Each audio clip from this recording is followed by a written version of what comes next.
On behalf of the director, Irfan Nuruddin, and the team at the South Asia Center of the Atlantic Council, I'm Shuja Nawaz. I welcome everyone to this special event, a conversation with N.S. Vinodh, the author of a new and fascinating story of one of the lesser known figures of the freedom movement in British India. Just a word about Sayed Hussein and the other participants in this dialogue, and then I will turn to Vinodh. Sayed Hussein was a brilliant journalist and speaker who worked closely with the leading lights of the freedom movement, including the Nehru family, Mr. Gandhi, Mr. Jinnah, and many others. He also spent time raising the issue of Indian freedom from British colonial rule in the United Kingdom and spent 24 years in the interwar period in the United States at a time when race-based policies of America were being used to deny immigration for people of Indian origin, an issue that is current again, as we well know. He often debated with British representatives in the United States and bested them, according to newspaper and other reports of those encounters. And many of the issues of his lifetime in pre-independence India and Pakistan still bedevil the region and indeed the United States today. To discuss this, I will be speaking with N.S. Vinodh. He's a civil engineer and an MBA by training. Vinodh was a senior and a successful corporate executive, but left his professional perch in leading financial enterprises to pursue his passion for travel and history. And he seems to have combined it beautifully in the research that he has done for this book. He's based in Bangalore. Also participating in the dialogue, given the vagaries of the internet as well as other issues of connectivity, after my opening exchange with the author will be Wajahat Habibullah, a retired senior bureaucrat and politician who is associated with the Congress Party. He served on the staff of Prime Minister Indira Gandhi and Prime Minister Rajiv Gandhi. I think they went to the same school at some point early in their lives. His family has also some connections with Sayed Hussein, and I hope that Wajahat will share some of that with us. We will also benefit from the participation of Salim Kidwai if he manages to join us. He's a professor at Jawaharlal Nehru University. He's written a number of important books, and his family has very close ties with Aligarh Muslim University, which was the birthplace of many of the leaders of the independence movement among Muslims in British India. Mr. Kidwai is someone who could be described as belonging to the Midnight's Children generation, although he beat independence by a week or so by arriving in this world on the 8th of August, 1947. We will also benefit from the commentary of Ambassador TCA Raghavan, a retired and renowned Indian diplomat who served, among other places, in Islamabad and knows Pakistan extremely well. He was the ambassador there. He has a doctorate on economic history of India, and he's also authored a very thoughtful and, I dare say, excellent book on Pakistan and India relations entitled The People Next Door. And I hope to welcome my friend and fellow think tanker Aparna Pandey as soon as she finds a Wi-Fi connection in her neighborhood, which apparently has suffered from an outage in Washington, D.C.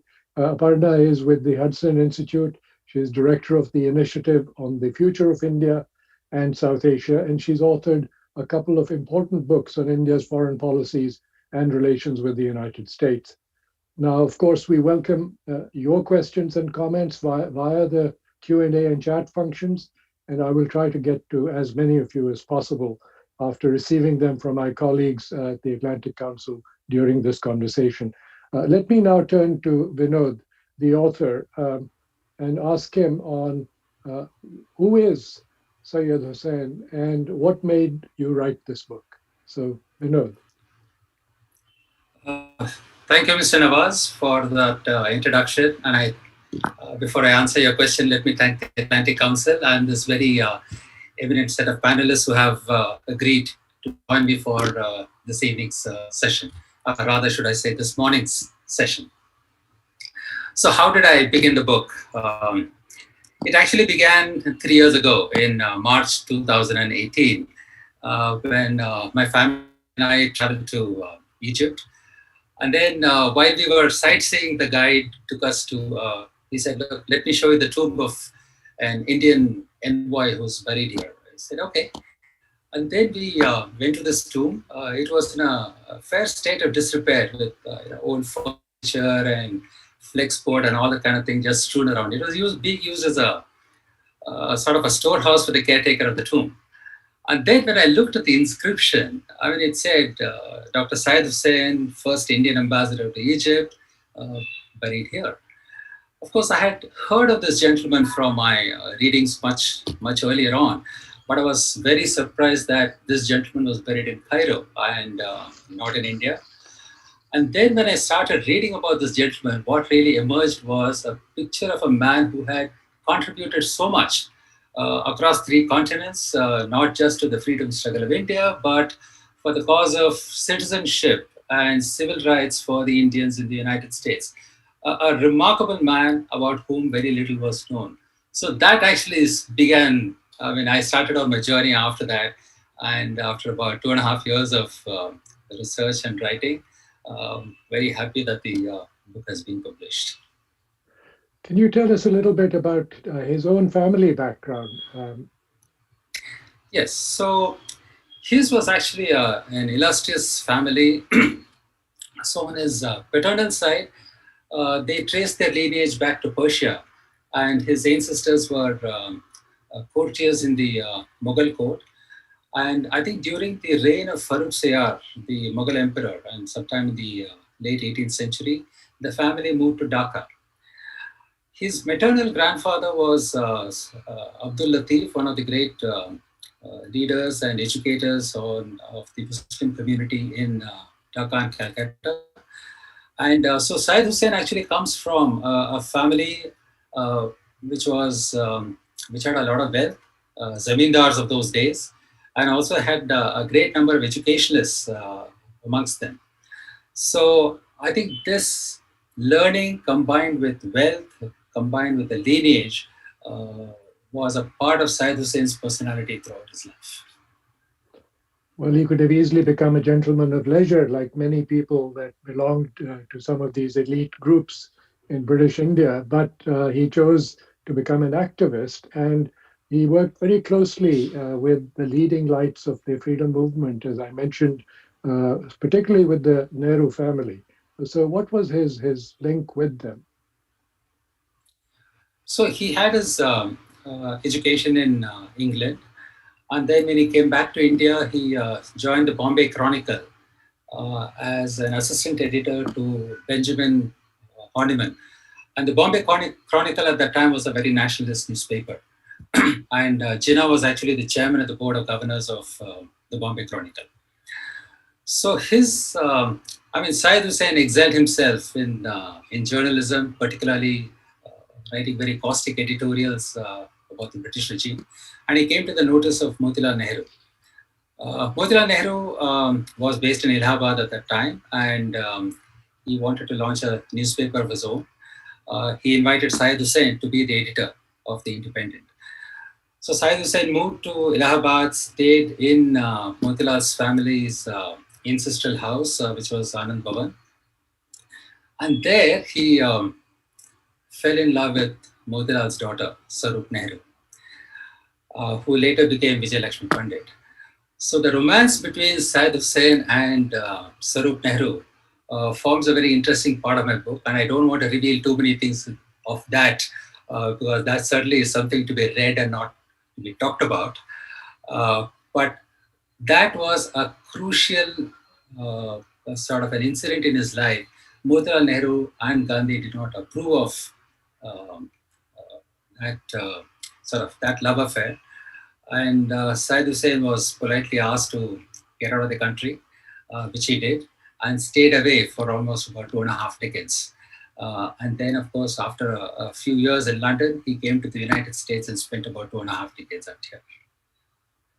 Well, spoiler alert, when you read the book, you will discover that they actually did elope.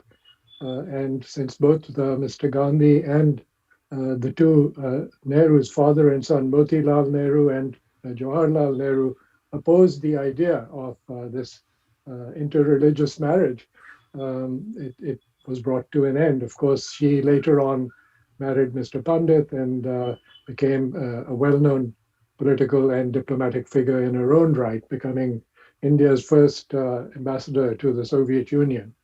But there's much more to that story, and you'll have to read the book about their continued association, as it were. Um, when he was sent off to England, he was given a task, which was to raise awareness about the discontent with British imperial rule in Britain. And so he actually launched a newspaper also. Um, but the idea was also to get him out of the country so that this particular episode could be laid to rest, and that obviously succeeded to some extent. Um, could you describe the race-based situation that you cover so well in Britain and against which he was very active in opposing the racist commentaries as well as attitudes that prevailed in Britain, particularly towards Indians under British rule? So when he was a student in London, and this, of course, this incident is narrated by Asaf Ali, who was India's first ambassador to the US. When they were going from the club to their homes, um, while they were walking the street, there were a couple of Englishmen who used the N word against Sayed Hussein, and he was very upset, and he actually almost got into a physical confrontation with them.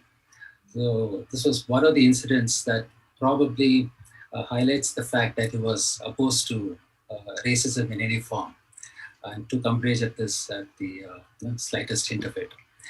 And this, of course, continued when he came to the United States, which, of course, had a history of racist attitudes, not just against the Chinese and the Asians, but also the Indians. And his involvement in that fight, in fighting for the citizenship of Indians, has been described in fair amount of detail in the book. Yes, and I hope that we'll get to that. But before that, going back to British India, what's fascinating about him is that he's a Muslim. He's a member of the Indian National Congress. He's also good friends with Mr. Jinnah, who earlier on was not involved with the Muslim League, but then later on became the leader of the Muslim League and founded Pakistan. So can you describe that relationship? It had its ups and downs.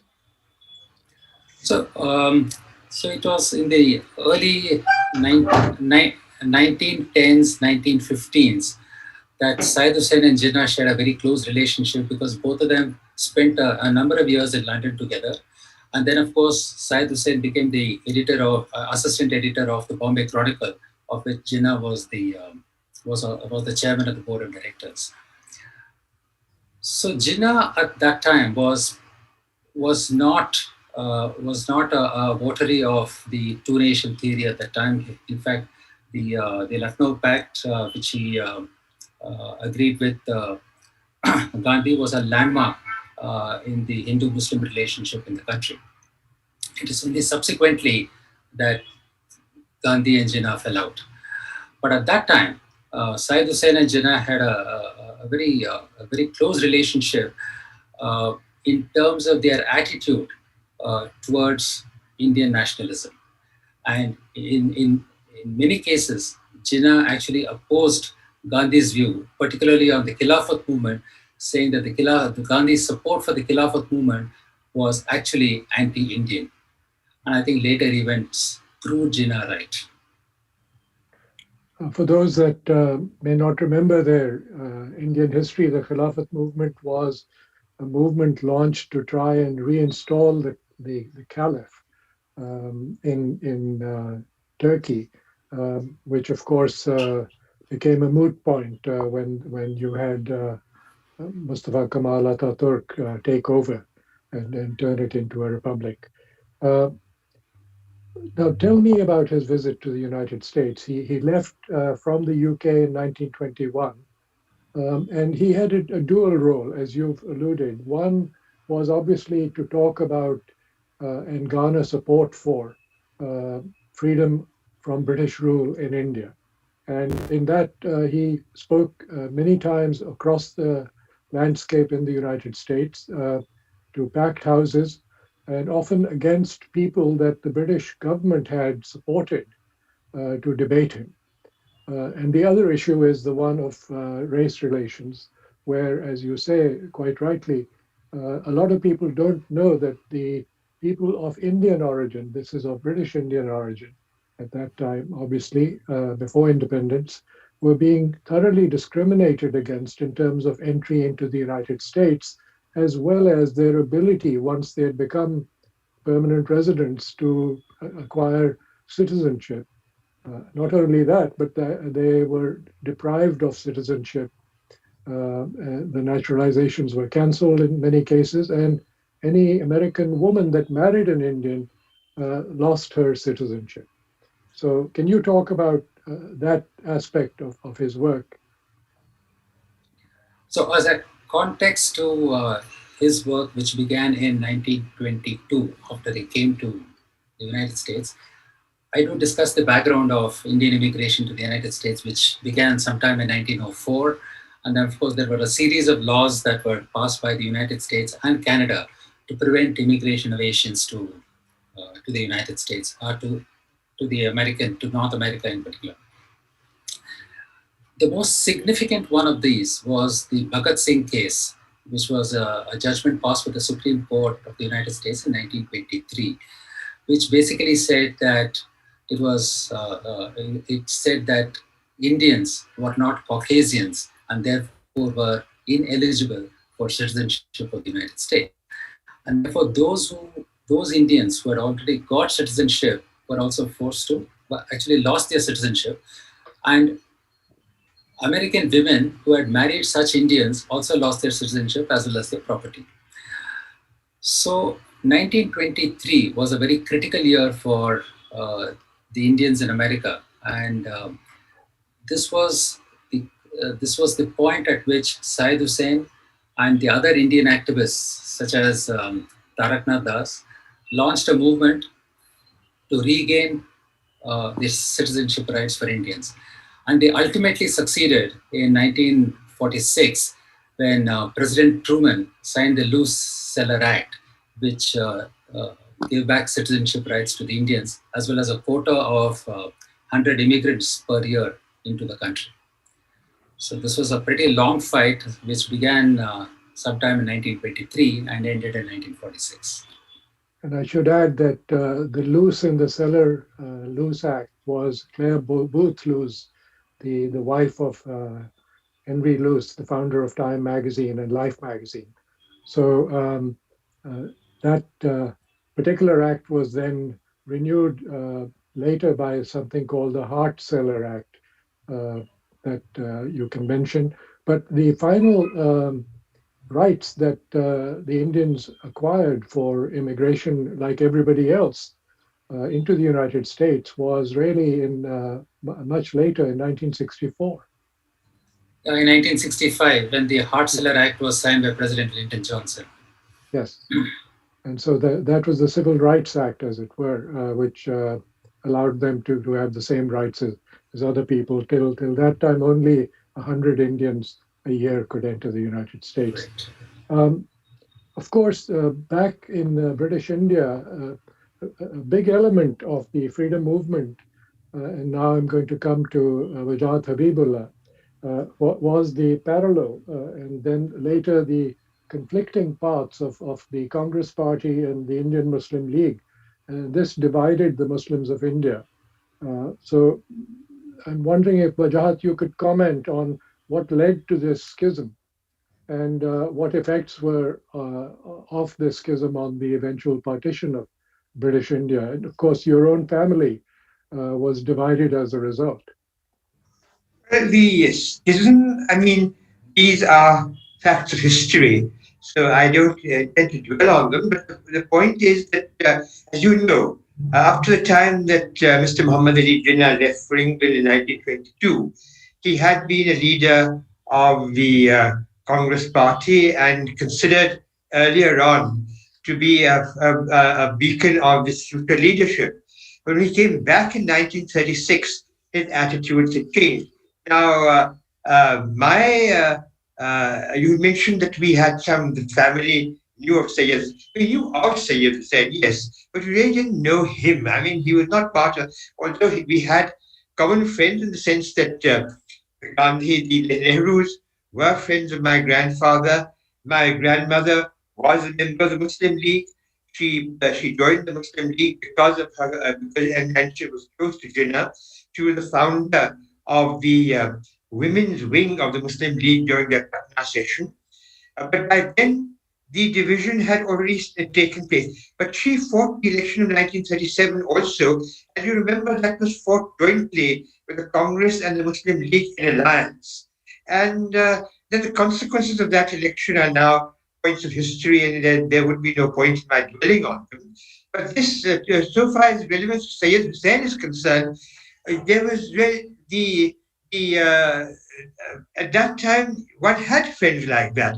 For example, as I said, the Nehru's and the first I learned in fact of Sayyid Hussain was when Mrs. Vijay Lakshmi Pandit, sometime in the 70s, early 70s or late 60s, had come calling, and she had come to call on my grandmother, and she sat on the stool. She was offered, of course, the chair next to my grandmother's sofa, but she sat on a stool next to my grandmother and chatted away.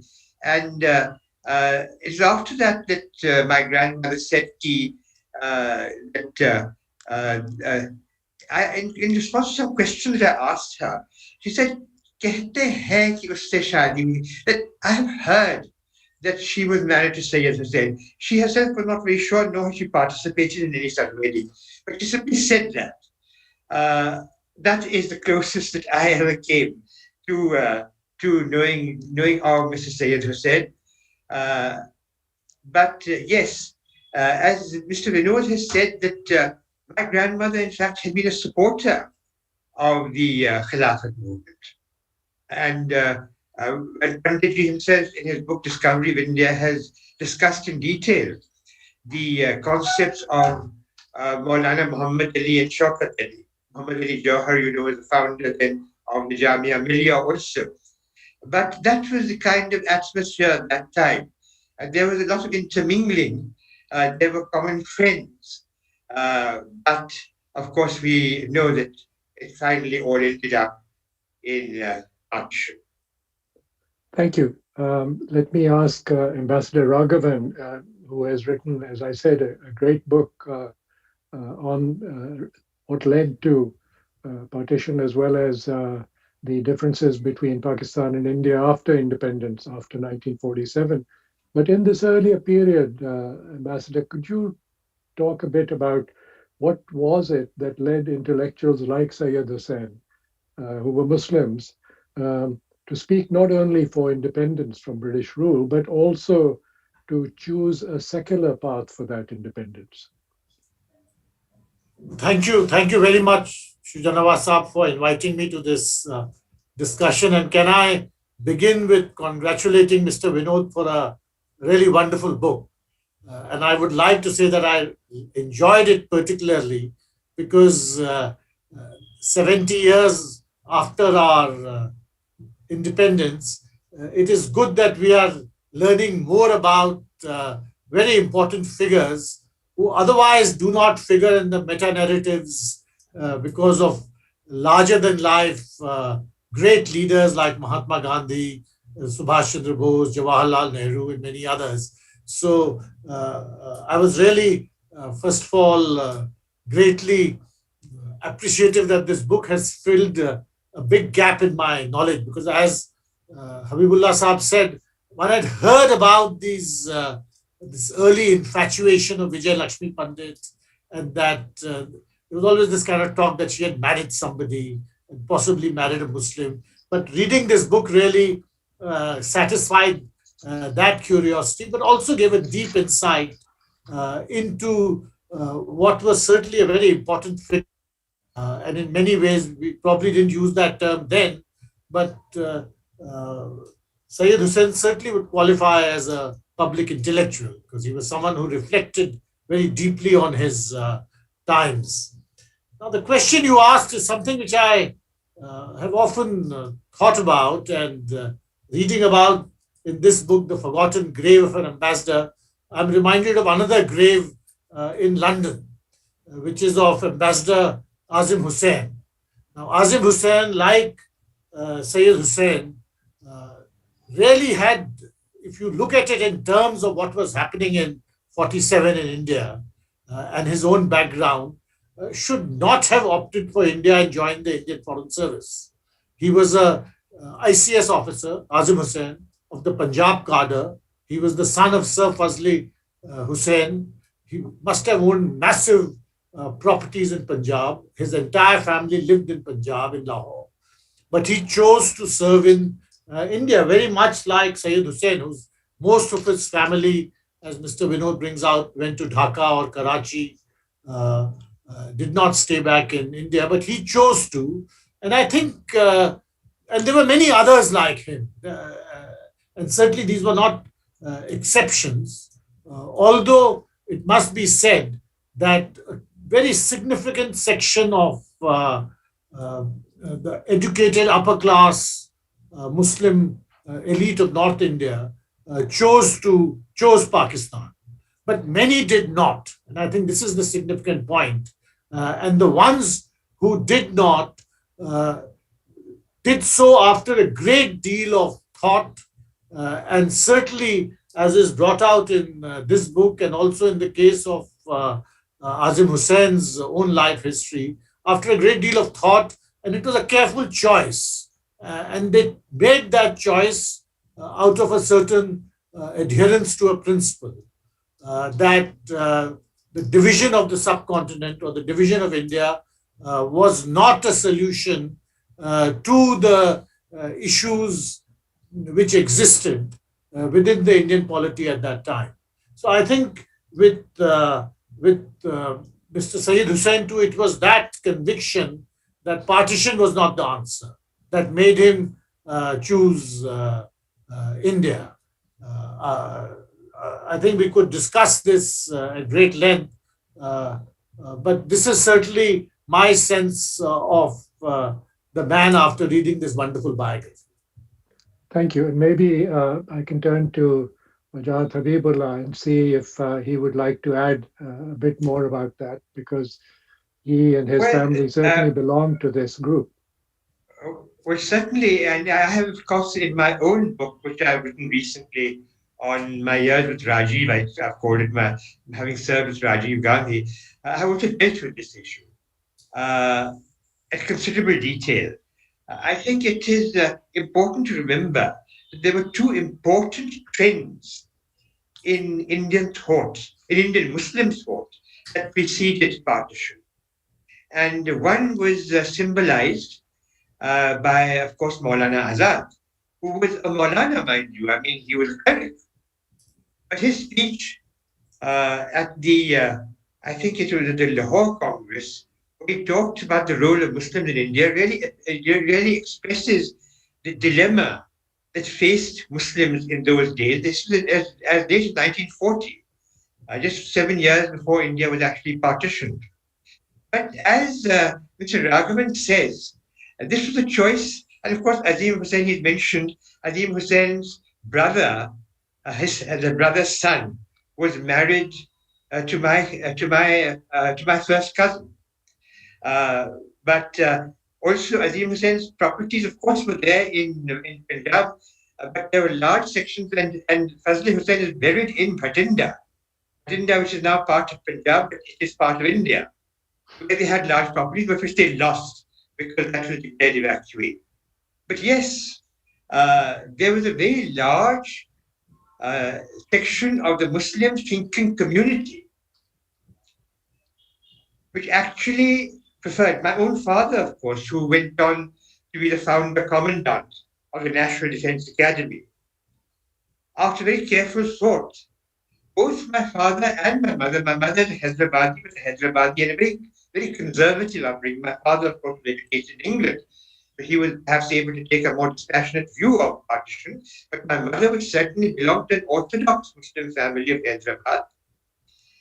And but they stood together very firmly against the idea of partition. Also, it's interesting that, and I know this from personal experience, it was not expected that partition would be so complete. It was felt that there's going to be another country, we're going to go there and we'll make our careers, then we'll come back here and we'll be coming and going. In fact, there was a lot of coming and going.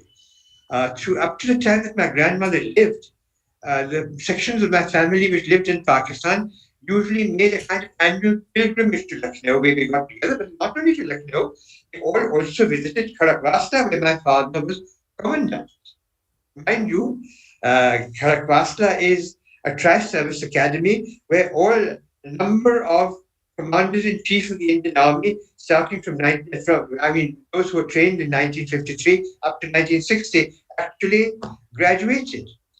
So this deep cleavage that's it. And another of my uncles went on to become a minister, a very eminent foreign minister, Sahibzada Yaqub Khan, in Pakistan.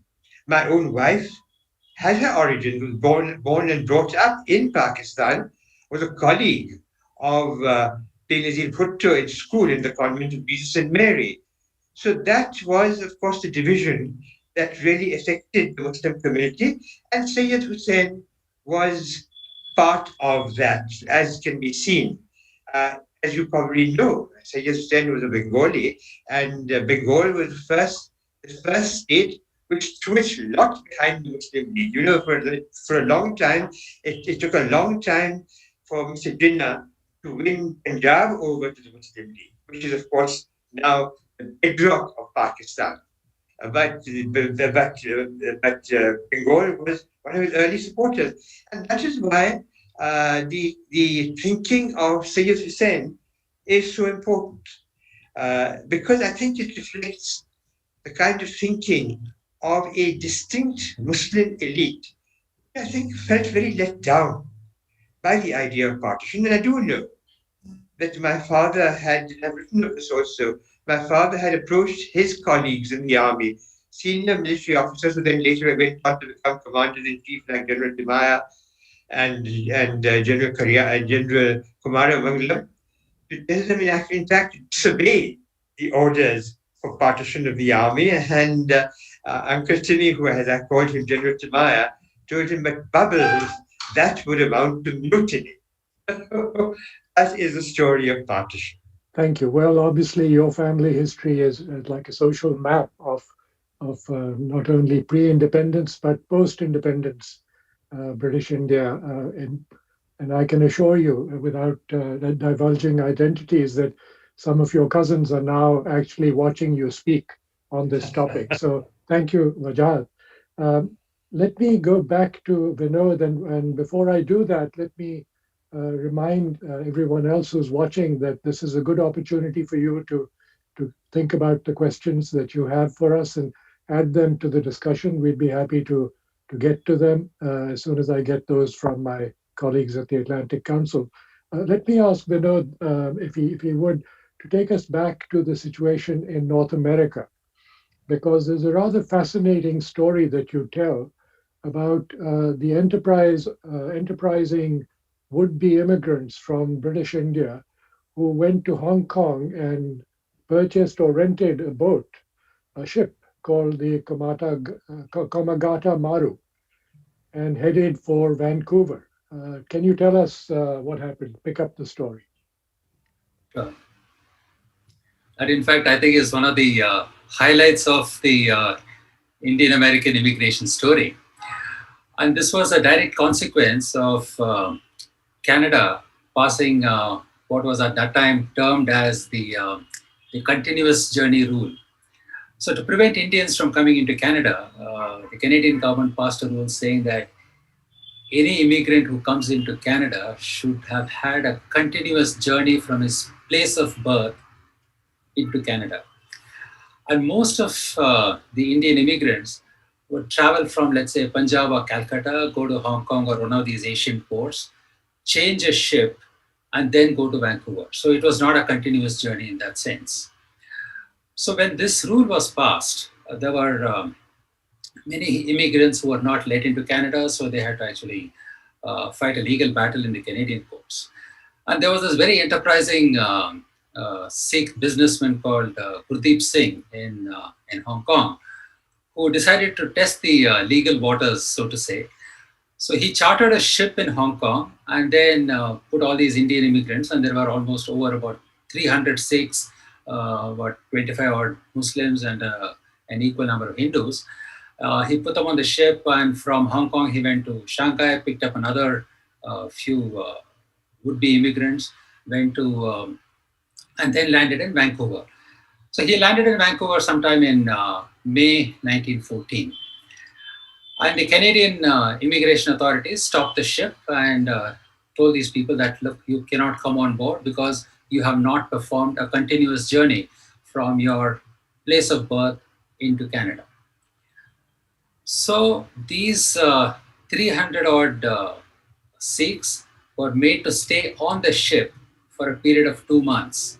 They, of course, fought the battle in the courts. The police were sent to the ship to actually force the ship to move.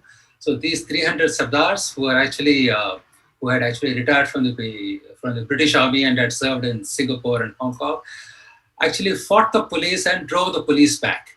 And almost about 40 policemen, including the chief of police of Vancouver, were seriously injured. Then finally, the Canadians called in their navy. So the naval ship Rainbow was sent there along with a battalion of their military regiment. So finally, after about 2 months of living in the ship, these 300 Sikhs who were on board the Koma Tamaru had to return. And the story just didn't end there. They were also prevented from disembarking at Singapore because by that time the First World War had started and the British authorities were scared that these people would incite the British soldiers in Hong Kong and Singapore. So the ship went directly to Calcutta, and when these Sardarjis, they wanted to visit the local Gurudwara to deposit the Guru Granth Sahib there, the police opened fire and killed almost about 20 of them. So this was an incident that sort of, what shall I say, probably for the first time broke the loyalty of the Sikhs for the British. And of course, the recognition that this was one of the events of Indian freedom movement came rather belatedly when I think it was in 1952 that a memorial near Calcutta was built for these people, and it was inaugurated by Prime Minister Jawaharlal Nehru. And of course, in the book, I describe this event by quoting the local newspapers on a day-to-day basis. So it forms a very riveting read of the events of those 10-15 days when these unarmed Sardars fought the police and the navy of Canada. It also reflects extremely well the ability of British bureaucrats or British trained bureaucrats to use rules in order to circumvent the rights of people who lived under British rule in distant countries. It's interesting that you say that this affected the Sikh population, which continued to be the mainstay of the British Indian Army and even in independent India for a long time.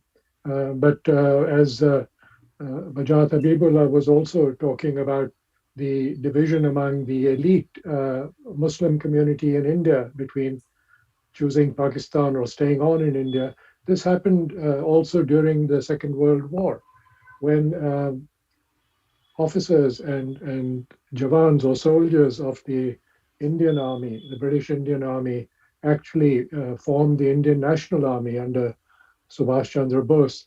And they included many Muslims, including one of my fellow tribesmen who became known as General Shah Nawaz, and who left his ancestral connections in an area near Rawalpindi in what's now Pakistan, and chose to stay on in India and retain his relationship with the Congress party and became a state minister. So there are other instances of this.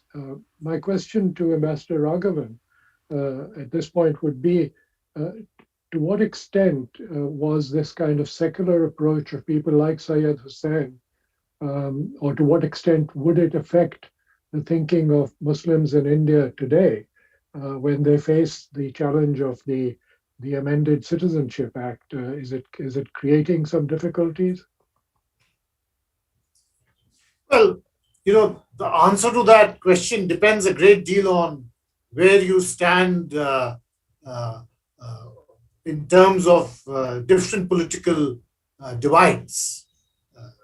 I think there is a simplistic, there is a single political divide in India, which is one between Hindus and Muslims. That is not so. And because India is a large country, it is in many ways a continent. So there are numerous issues which are involved in most of the important events taking place, which newspaper headlines don't always capture. But to come to the crux of your question, with that, what do Muslims in India, what would they like Sayyid? My feeling is, and I'm not a Muslim, this is my own comment and understanding. My would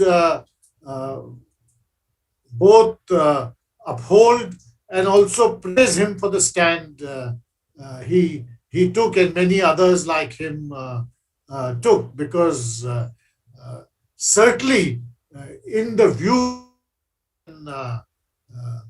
had that partition was not an answer to the issues of representation which had arisen. I think on that point, most people in India, or certainly most Muslims in India, both in 1947 and today, would agree that by dividing up a single country into two, it is not as if that problem has been addressed in any significant way, either in India or in Pakistan. Now, the CAA point which you raised is actually more complex, and I think this is what I referred to when I said that there are many complexities implicit in many political divides in India, that the headline doesn't capture them. I think notwithstanding the agitation which took place in Delhi, many Muslims would still see the CAA as an issue which really is representative of what is happening in Assam, and long out agitation in Assam for over 3 decades about an issue which the local residents felt very strongly about, which is illegal immigration. Perhaps that issue is also one of the past, and things in the eastern part of India have changed very significantly. But nevertheless, I think the CAA is really was the outcome of that particular agitation. I don't think the fact that a country like India says that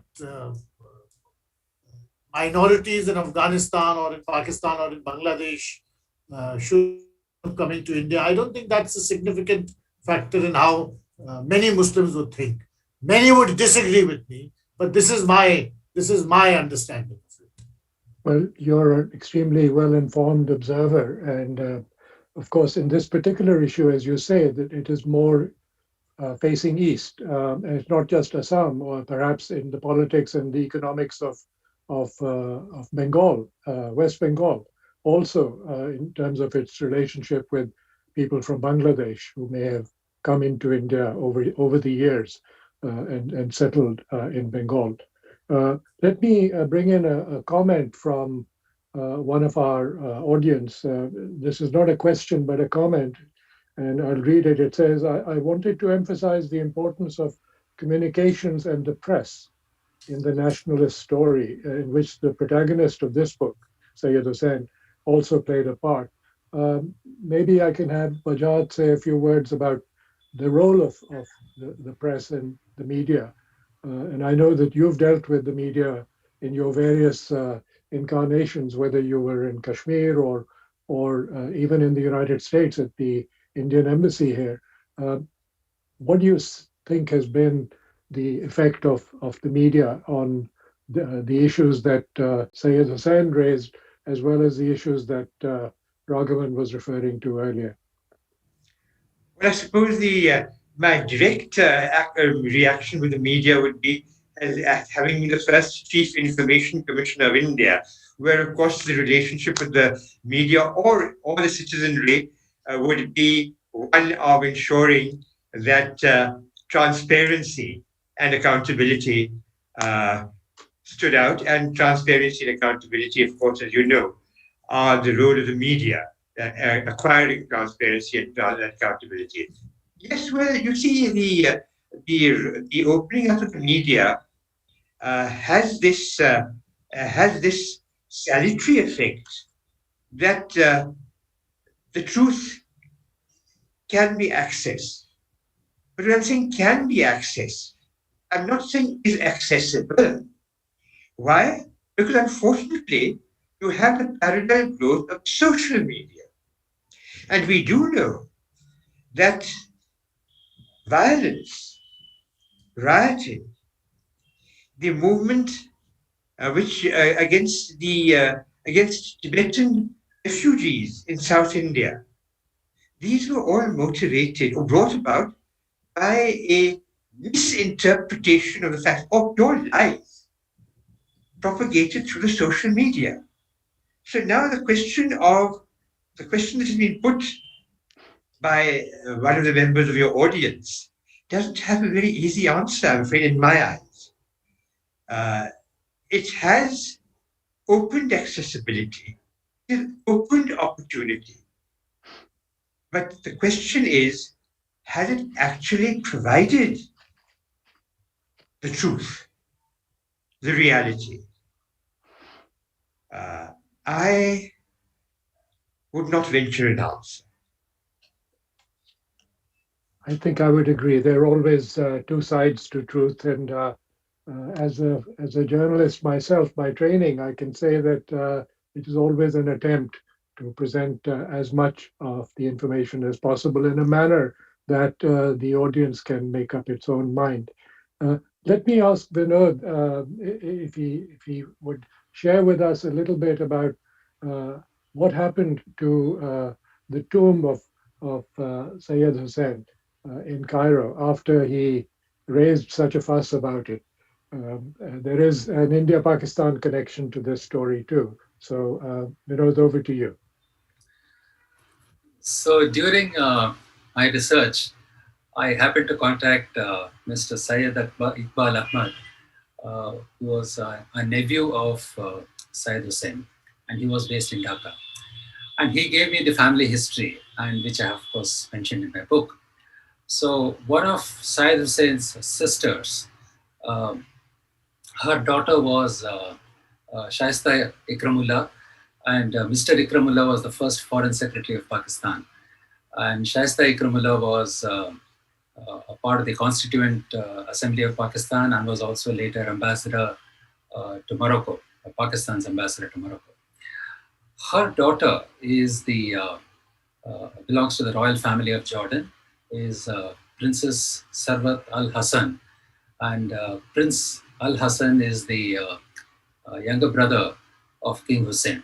Of course, Jordan's been in the news of late, but nonetheless. So while I was writing my book, I used to keep in touch with Mr. Syed Iqbal Ahmad. I used to sort of ask him questions frequently, and I also shared with him the photos of the tomb, which I had seen in such a state of disrepair. And of course, he in turn shared it with with Princess Sarwat of Jordan. And after my book was published, Princess Sarwat took an interest in wanting to sort of rehabilitate the tomb. And she asked me for the location of the tomb, which I provided her. And I think just about a week or 10 days ago, a video was sent to me through Mr. Iqbal Ahmad. And I find that the tomb has been cleaned, properly cleaned. And I believe she's now getting an estimate to have the tomb repaired and renovated. So I'm extremely happy that in my own small way, Sayed Hussein's tomb has been is going to be taken care of from the state of disrepair I saw it in. I think you should be congratulated for having achieved so much with your book at so many different levels. And actually, very interesting that while I was asking you that question, the exact same question came across the transom from one of our members of the audience. They wanted to know what had happened, and I'm glad that you've given this full story. You might want to, as I think you have done to some extent, share this information via social media so people can access it, and maybe Irfan and Megan at the Atlantic Council will find a way of alerting people to follow up on this discussion by taking a look at the tomb as it is after the initial repairs and renovations have been done, courtesy of Princess Sarwat Ikramullah, now Sarwat Al Hassan.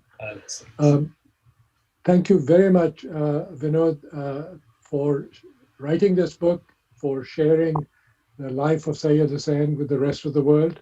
I should mention that he was well known in intellectual circles in the UK and the US, and as you mentioned in the book, he was a friend of H.G. Wells, he was a friend of Khalil Gibran, he was a friend of Einstein, and so many others, people that respected him for his intellectual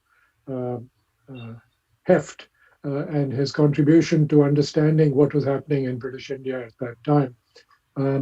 I also want to, as a footnote to his history, mention something that you mentioned in the book, that for people in America particularly, and people of my age group who as college students often subsisted on something called minute rice, that there is another story attached to him where in 1964, when the Afghan Ataullah